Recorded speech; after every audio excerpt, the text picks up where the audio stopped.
So it's very interesting. I'm experiencing a very high level of anxiety, and it's very interesting watching it because this is a lesson for me.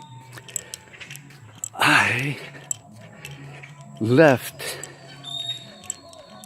the heart of Africa in the ceiba tree to be recharged for 3 hours.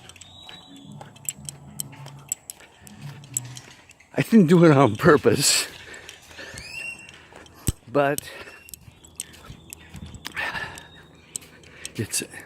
I did the ceremony. I went into this kind of space, and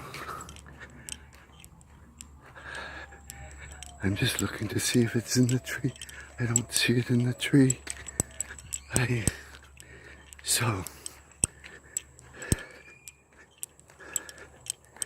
Well, we're gonna get closer and closer. I do see it. Is it an illusion? No, it's not an illusion. Imagine this.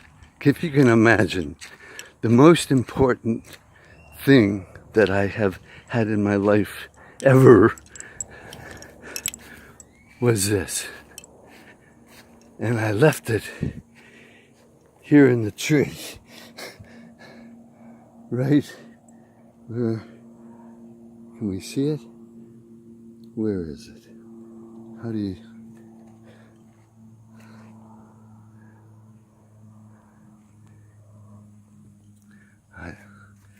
I don't know how you do this. There it is. I left it right in the tree, being charged. The energy of the ceiba tree has now charged these 4 pieces of amber. These 4 pieces in here. They've been charged by the energy of the ceiba tree. How special is that? Wow.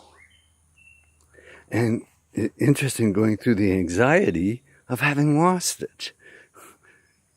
I can go into that feeling. But maybe subconsciously this all happened. One of the dangers, I guess, of entering global mind, you forget some stuff that's really important to you. I'm sure there's many other messages in this. And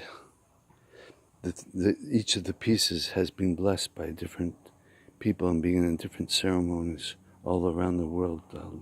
Lama Ganchen, Sheikh Hassan Sisay, Leonard Crow Dog, Chief Arvel Looking Horse, to name just a few that come to mind.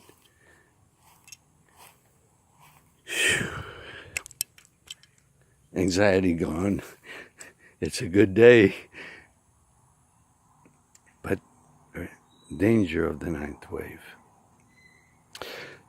While we were driving down, we came with this idea, this notion, that, there's the old joke or old story that suggests how many angels can you fit on the head of a pin?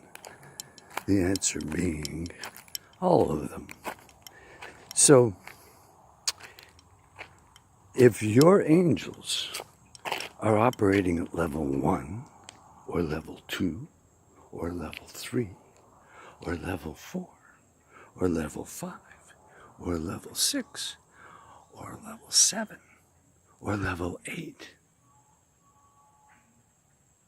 or level 10, or 11, 12, wherever those levels are. Let's get together on 9. 9 is the 36-day cycle. And today, this day, when my subconscious took over to have me charge myself up.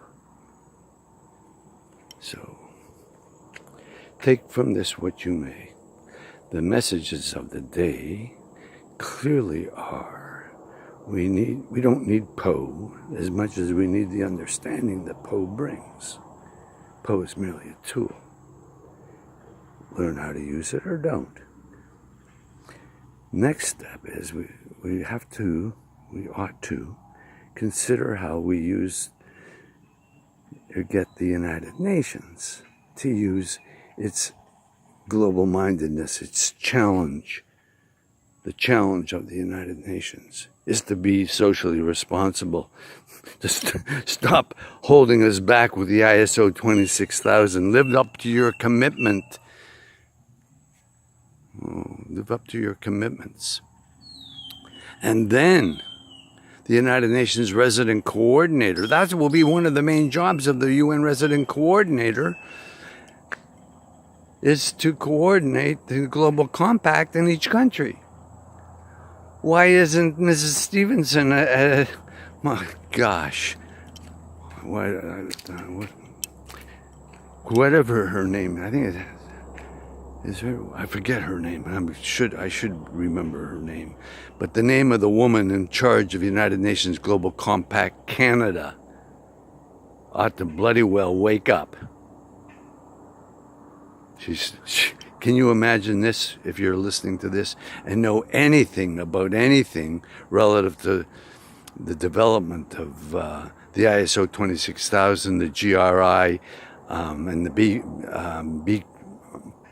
Corp initiatives? If you even know anything about them, you'd know that there's not time to go and develop a whole new program for Canada. Even while the ISO 26000 is considering redoing the ISO 26000. I'm on that committee. That's my advice to the committee is we don't need to go ahead with the ISO 26000 because the United Nations isn't living up to its commitment to us. So what's the point?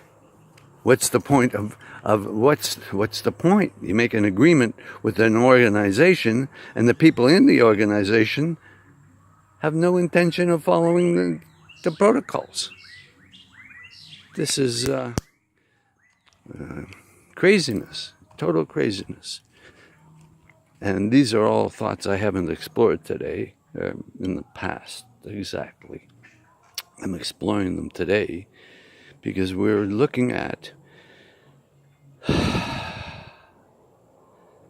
having within us that total, imagine I've got 3-hour charge from this Hieba tree to bring value added to the energy that I already carried. And again, it's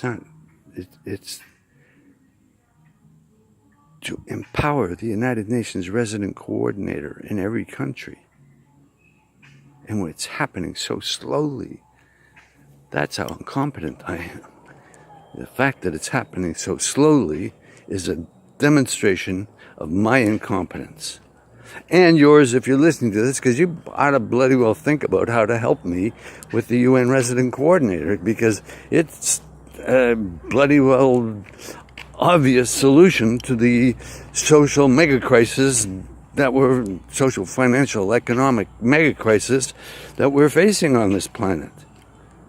And the UN Resident Coordinator is that position that might be able to make the United Nations work for us. Wouldn't that be something? Have the United Nations work for us. I don't know if I mentioned it in here. In Canada, we're not aware that the position exists, other than the fact I've claimed to be it. And that woman in Ottawa for United Nations Association of Canada, rather than look how to help, she writes me and says, you can't call yourself a United Nations Resident Coordinator. And I wrote her back and said, I'm not. I'm the interim United Nations. And I think you better tell the people that you report to that I intend to continue until you fire me. And please, Get me fired. I want to be fired. But you're so incompetent at the United Nations Association. You can't get me, Mitchell Gold, fired from my self-proclaimed position of interim United Nations resident coordinator. Now, how good is our United Nations Association in Canada when you can't get me fired? How good are you? Get me fired, would you please? That's what happens when you go from a state of shock, dismay, concern, having thought I lost this, and now you get it back and you get the power that's there, and now you're telling people at the United Nations Association in Canada to get off your butts and do something.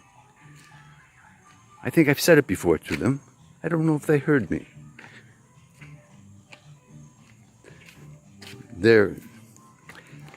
Their ignorance is beyond my comprehension. Their ignorance is beyond my comprehension. They failed to notice one thing in the 17 Sustainable Development Goals, what I brought to their attention. And what I brought to their attention was number 17. Number 17. What's that? They said. I said, that's the one about partnerships. Make partnerships. Go make a partnership with the United Nations Global Compact. Go make a partnership. Who's going to do that? The UN resident coordinator, dummy. Jesus. Shema Yisrael Adonai Eloheinu Adonai Echad. Now, this is the other thing we came up with this afternoon. We didn't, I mean, thank you, Austin. These are words written by Austin Repath in 1979 or so. We, the people of Earth, joining together, opening ourselves to the power of love and truth. We, the people of Earth, joining together, opening ourselves to the power of love and truth. Our Pope.